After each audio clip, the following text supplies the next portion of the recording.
Okay, when we're talking about the long run average total cost curve, how we move from doing short run considerations to long run considerations, we have to think back to our short run cost curves. When we did our short run cost curves, we had costs and output. And we had our average variable costs and our average total costs and our marginal cost. These short-run cost curves, we're all talking about a fixed level of capital. We could make decisions in the short run. We couldn't change anything about our long-run decisions. We had a certain number of factories, or we had a certain level of fixed costs. And then we looked at our cost curves given that amount of fixed costs. But we have to ask ourselves this question: what level of fixed cost should we have?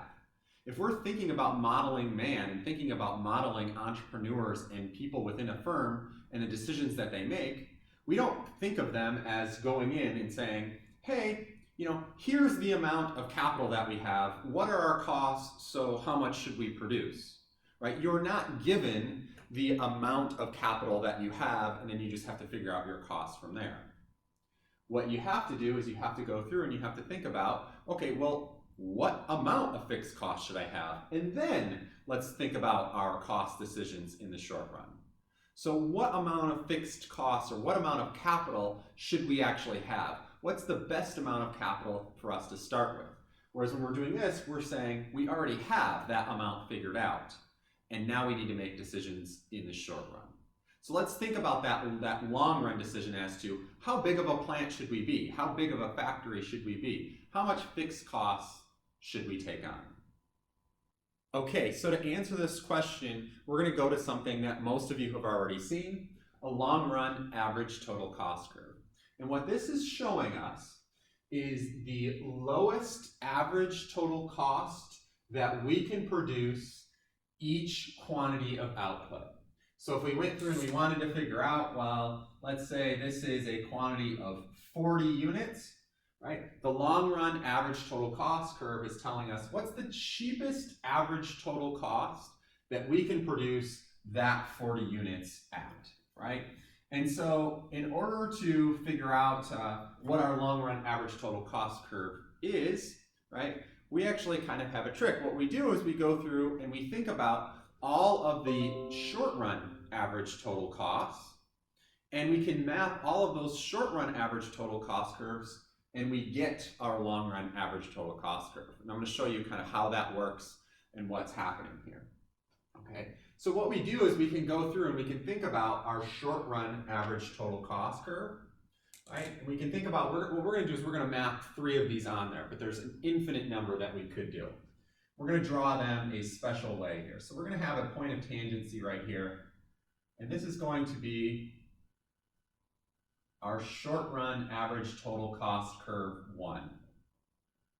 This is for us having a level of fixed costs of, say, 1 plant or 1 manufacturing plant that we're going to use, a low level of fixed costs. Well, at that low level of fixed cost, we have a certain average total cost curve. That's our short run average total cost curve, right? And what's going to happen is at that short run average total cost curve, right, we could go through and we can think about all the different quantities that we could produce at, right? And we could say in the long run, right, if we had this level of fixed costs, if the whole market cleared, we could be at this minimum point here of this curve, but that's actually not our tangency in this case. What we're going to do is we're going to look at this little tangency right here. This little tangency point right here is going to end up mapped onto our long run average total cost curve. Okay, now why is that tangency mapped onto the long run average total cost curve and not this minimum point here?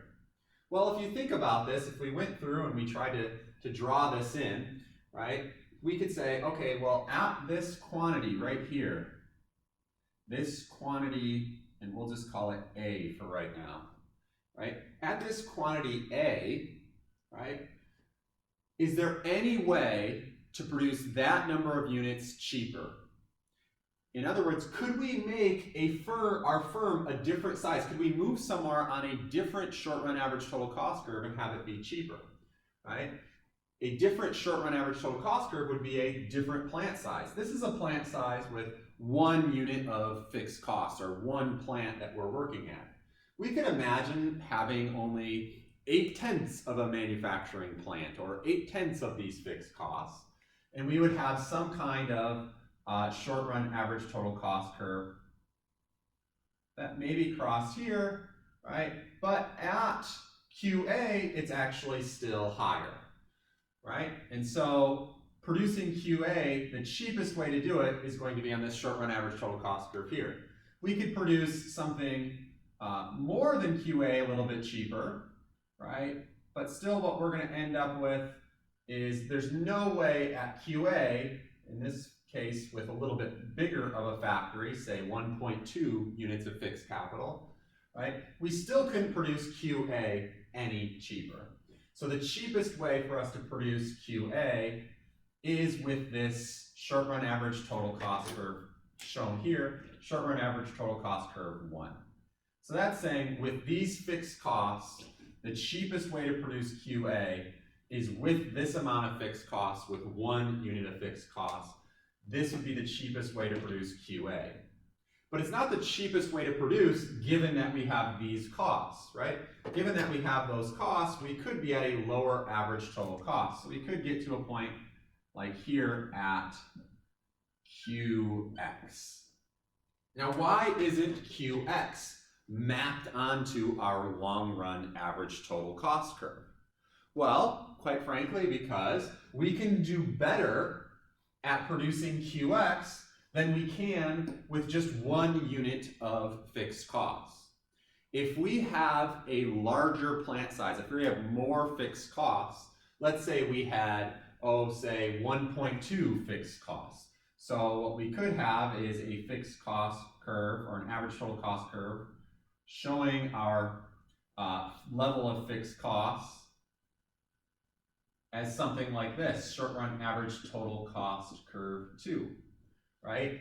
This is just saying, hey, we have a bigger plant. We have more fixed costs. We could produce QX units cheaper if our firm was a little bit bigger than short-run average total cost curve 1 and was instead short-run average total cost curve 2, right? All this short-run average total cost curve is telling us is the cheapest we can produce given a certain level of fixed costs.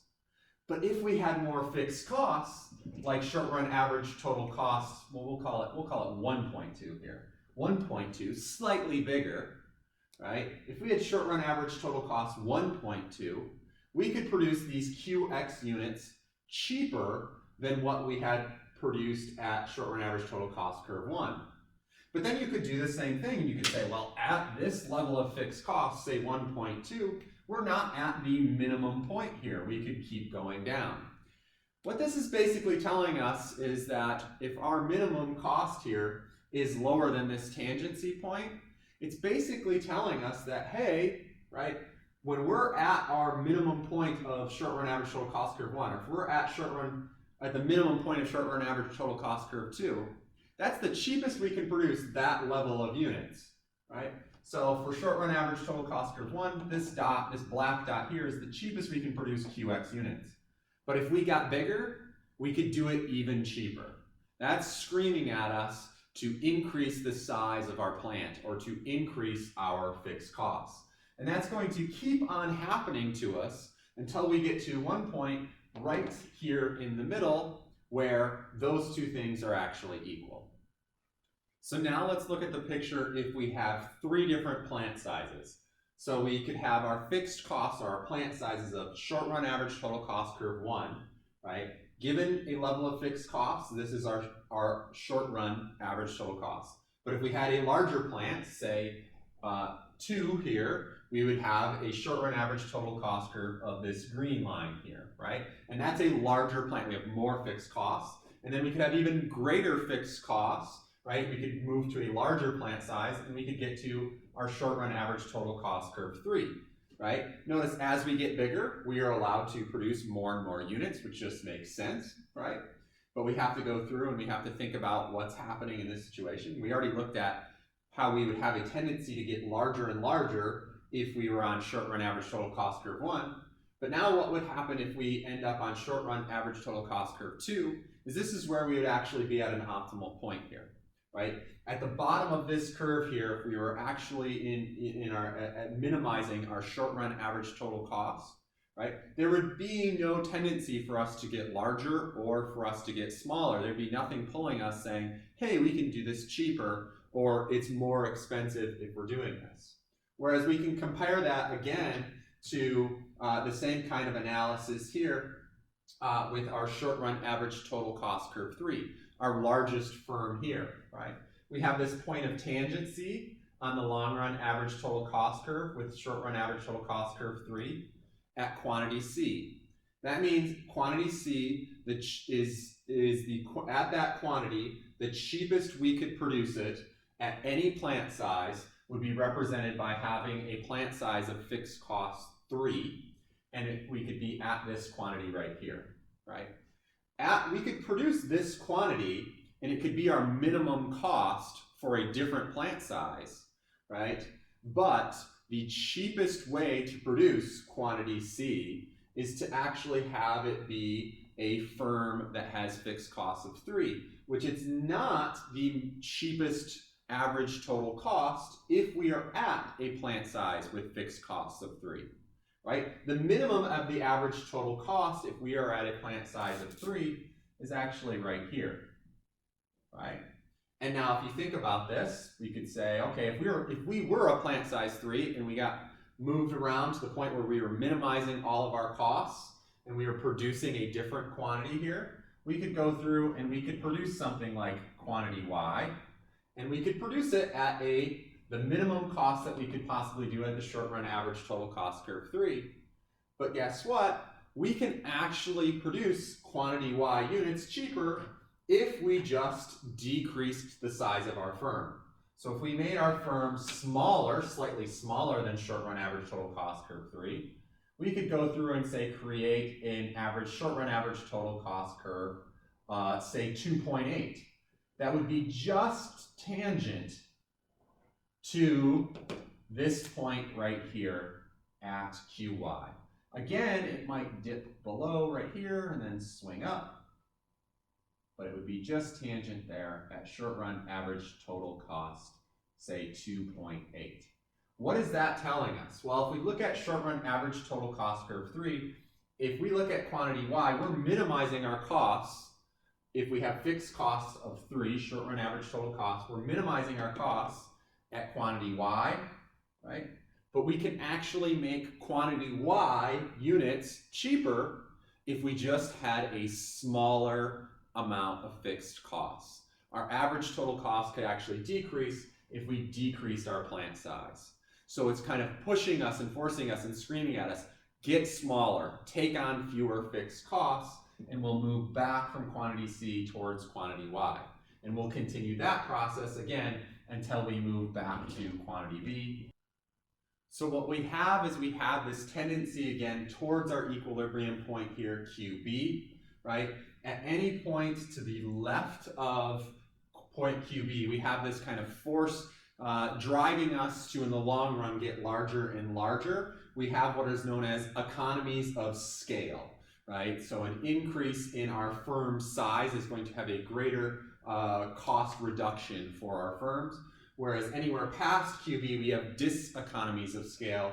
An increase in our firm size is actually going to hinder our cost production amounts here. So this QB ends up being kind of our minimal point of long run average total costs here. It's this kind of breaking point between economies of scale and diseconomies of scale. And what we get is we get this long run average total cost curve, this what we sometimes refer to as our planning curve, what we would move to when we're planning, or this envelope curve sometimes, because all of these short run average total cost curves are encased in this envelope here. We get this long run average total cost curve from these various points along our short run average total cost curves, these points of tangency where there is no firm size that is bigger or smaller that could produce that particular quantity at a cheaper price in terms of average total cost. So it's at that quantity we are at the lowest possible average total cost that we can be at. That does not mean the same thing as we are at the lowest possible short-run average total cost for that firm size. So this is our long-run average total cost curve analysis.